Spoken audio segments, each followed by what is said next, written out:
आमाशय में अंशतः पाचित भोजन जो छोटी आंत में प्रवेश करता है उसे क्या कहते हैं? उसे काइम के नाम से जानते हैं।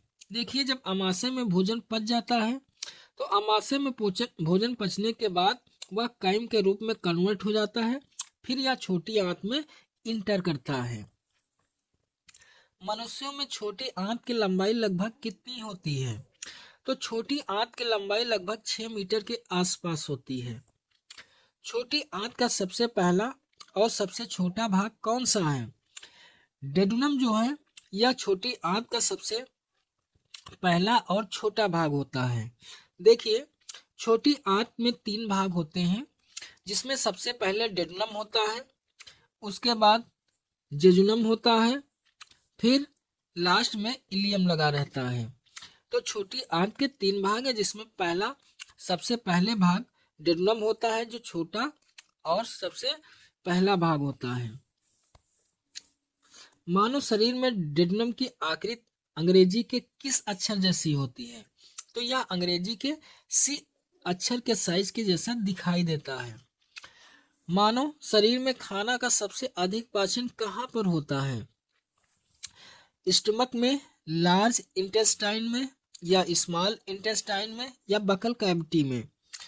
तो भोजन का सबसे अधिक जो पाचन होता है वह स्मॉल इंटेस्टाइन यानी छोटी आंत में होता है। आहार नाल का सबसे लंबा भाग क्या है? तो आहार नाल का सबसे लंबा भाग छोटी आंत है। मानव शरीर में पाचन की क्रिया कहाँ पर समाप्त हो जाती है? मानव शरीर में पाचन की क्रिया स्मॉल इंटेस्टाइन यानी छोटी आंत में समाप्त हो जाती है। छोटी आंत का सबसे लंबा भाग कौन सा है? छोटी आंत का सबसे लंबा भाग इलियम होता है। छोटी आंत के 3 भाग होते हैं, डेडुनम, फिर जेजुनम और उसके बाद इलियम। डेडुनम सबसे छोटा होता है और इलियम सबसे बड़ा होता है। छोटी आंत में उपस्थित बिलाई का मुख्य कार्य क्या होता है? अवशोषक सतह को बढ़ाना, अवशोषण सतह को कम करना, वसा को पचाना, या फिर प्रोटीन को पचाना। तो इनमें से कौन सा कार्य छोटी आंत का है? अवशोषक सतह को बढ़ाना। देखिए, जो स्मॉल इंस्टेंटाइन होती हैं तो उसकी सतह पर ये ऐसे ऐसे बिलाई होते हैं। बिलाई का मुख्य कार्य होता है कि ये अवशोषक सतह को बढ़ा देते हैं, जिससे कि जो मुख्य पोषक तत्व हैं ये हमारे मसल्स के द्वारा अवशोषित होकर के ये ब्लड में मिल जाते हैं, जिससे बॉडी को या सेल्स को ऊर्जा मिलती है। छोटी आंत में एंजाइम की सक्रियता के लिए किसकी आवश्यकता होती है? उदासीन माध्यम की, अम्लीय माध्यम की, या क्षारीय माध्यम की, या नन ऑफ दीज? तो देखिए, छोटी आंत में एंजाइम की सक्रियता के लिए क्षारीय माध्यम की आवश्यकता होती है।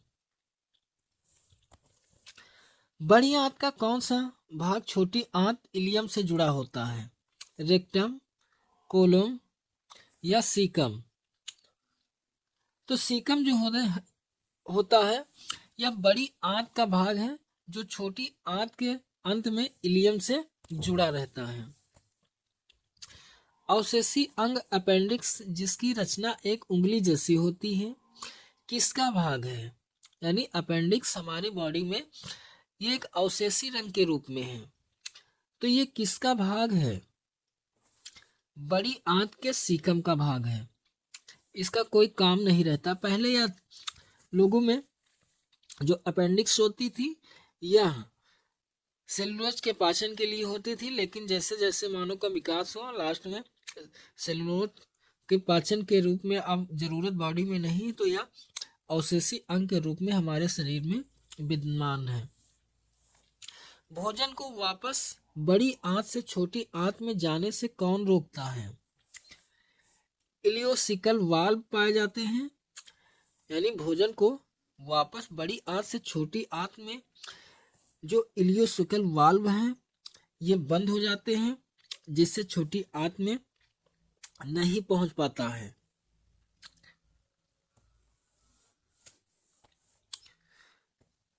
निम्न में से कौन सा एक बड़ी आंत का कार्य नहीं है?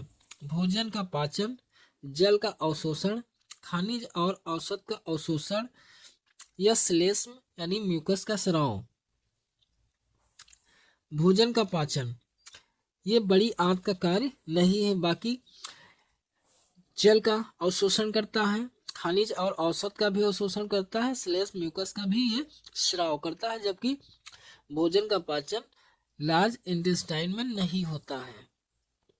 पाचन की प्रक्रिया में अपचित और अनअवशोषित पदार्थों को क्या कहते हैं? बोलस, काइम, मल या ननादीज। तो इसको मल कहते हैं, फेकल। देखिए, जो भोजन हमारी बॉडी में नहीं पचता है, अपच के रूप में रहता है, वो और उससे सारे पदार्थ अवशोषित हो जाते हैं, उनको हम फेकल यानी अनस के थ्रू इसको फेकल के रूप में बाहर हमारी बॉडी से निकाल दिया जाता है। अस्थायी रूप से मल त्यागने से पहले तक यह कहाँ रहता है? सीकम में, मलाशय में या यूरिनरी ब्लैडर में या फिर अनस में। तो यह रेक्टम यानी कि मलाशय में रहता है, और जब यह त्याग दिया जाता है, अगर लंबे समय तक यह हमारी बॉडी में रहता है तो काफी हानि हमारी बॉडी को उत्पन्न करता है। मलाशय के द्वार है जो शरीर के बाहर की ओर खुलता है। अनस, यूरेथ्रा, गाल ब्लैडर या यूरिनरी ब्लैडर। तो जो अनस है इसका द्वार है जो शरीर के बाहर की ओर खुलता है। निम्नलिखित में से कौन सा एक पाचक ग्रंथि नहीं है? Salivary gland, liver, pancreas, thyroid gland. तो पैंक्रियाज ग्लैंड जो है अग्नाशय, इसके द्वारा अग्नाशयी रस निकलता है जो कि पाचन में हेल्प करता है। स्लेवरी ग्लैंड जो होती है इनसे अल्फा माइलेज से टालिन एंजाइम्स रिलीज होता है जो कार्बोहाइड्रेट के पाचन में हेल्प करता है। लीवर भी हेल्प करता है, लेकिन जो ये थायराइड ग्लैंड है ये पाचन में हेल्प नहीं करती है, इसलिए थायराइड ग्लैंड पाचक ग्रंथि में कोई भी सहायता नहीं करती हैं। ब्रूनस ग्रंथियां कहाँ पाई जाती हैं? छोटी आंत में।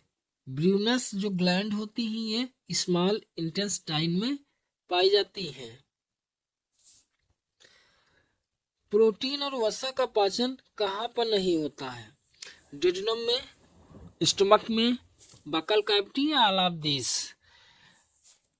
देखिए, बकल कैविटी में ओनली किसका कार्बोहाइड्रेट का पाचन स्टार्ट होता है, जो कि अल्फा एमाइलेस और टाइलिन जैसे एंजाइम्स रिलीज होते हैं जिससे कि कार्बोहाइड्रेट का पाचन होता है। लेकिन प्रोटीन और वसा का पाचन ये बकल कैविटी में नहीं होता है। एक समान व्यक्ति में प्रतिदिन कितना लार बनता है? 0.5 लीटर, 1 लीटर या 1.5 लीटर या फिर 3 लीटर। लगभग 1.5 लीटर यानी 1.5 लीटर के आसपास एक समान व्यक्ति में प्रतिदिन लार बनता है। मुख गुहा में लार की पीएच लगभग कितनी होती है? तो लार की पीएच लगभग 6.8 के आसपास होती है। लार में कौन सा एंजाइम कार्बोहाइड्रेट स्टार्च को माल्टोज में तोड़ता है? एमाइलेस या टाइलिन जो एंजाइम से यह कार्बोहाइड्रेट्स को स्टार्च या माल्टोज में तोड़ देता है, जो यह मुख में पाया जाता है, नहीं गुहा में पाया जाता है, जो लार ग्रंथियों के द्वारा रिलीज होता है। कार्बोहाइड्रेट के पाचन के लिए कोई एंजाइम नहीं है। कहाँ पर कार्बोहाइड्रेट के पाचन के लिए एंजाइम्स नहीं पाया जाता है? ओरल कैविटी में, स्मॉल इंटेस्टाइन में, स्टमक में या ननाबदेश। तो स्टमक में कार्बोहाइड्रेट के पाचन के लिए कोई भी एंजाइम नहीं पाया जाता है। आमाशय में दूध में उपस्थित प्रोटीन, दूध में कौन सी प्रोटीन होती है? तो केसीन प्रोटीन होती है। तो इस प्रोटीन को पेप्टोन्स में कौन सा एंजाइम तोड़ देता है? पेप्सिन, रेनिन या हाइड्रोक्लोरिक अम्ल या जठर लाइपेज। तो रेनिन एंजाइम्स जो होता है तो यह केसीन प्रोटीन को पेप्टोन्स में तोड़ देता है जिससे कि दूध का पाचन होता है। आमाशय में प्रोटीन को पेप्टोन्स में कौन परिवर्तित करता है? पेप्सिन, ट्रिप्सिन, कार्बोक्सीपेप्टिडेज या फिर HCl।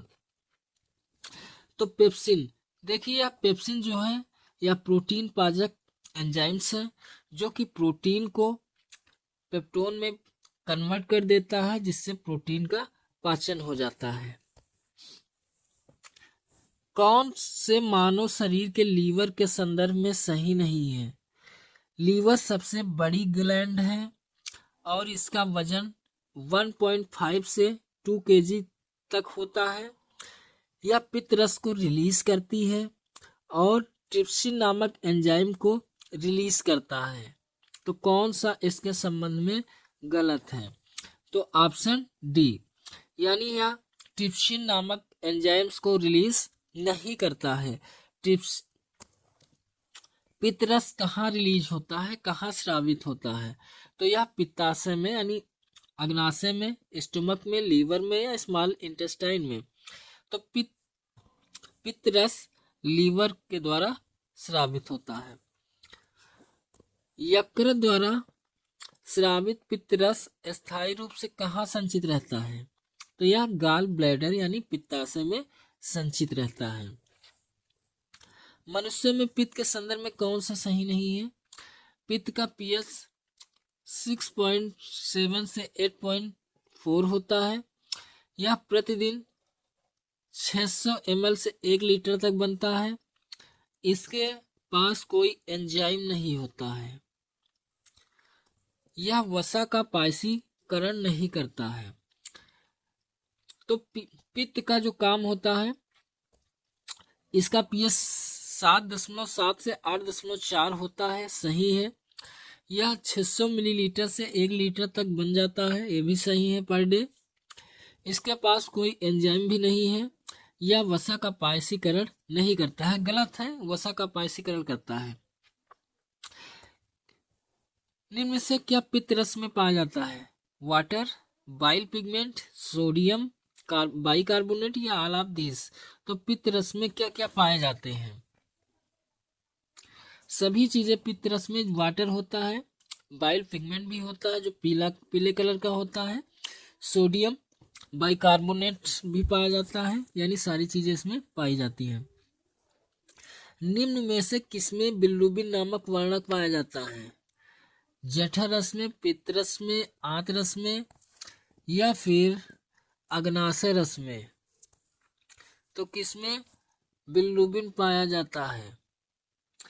Option B, bile juice यानी पित्त रस में बिल्रुबिन पाया जाता है जो पीले कलर के टाइप में दिखाई देता है। जब हम मल त्याग करते हैं तो उस दौरान जो पीला कलर होता है इसी बिल्रुबिन के कारण होता है। जब बॉडी में बिल्रुबिन की मात्रा बढ़ जाती है तो हमारे चेहरे या बॉडी में पीलापन दिखाई देने लगता है या हानिकारक होता है। निम्न में से कौन सा एक यकृत का कार्य नहीं है? अतिरिक्त ग्लूकोज से ग्लाइकोजन का निर्माण करना और उसको संचित करना, विषैले अमोनियम को यूरिया में बदलना, वयस्कों में आरबीसी का निर्माण करना, फाइब्रिनोजन और हेपेरिन का निर्माण करना। तो इनमें से कौन सा लीवर का कार्य नहीं है?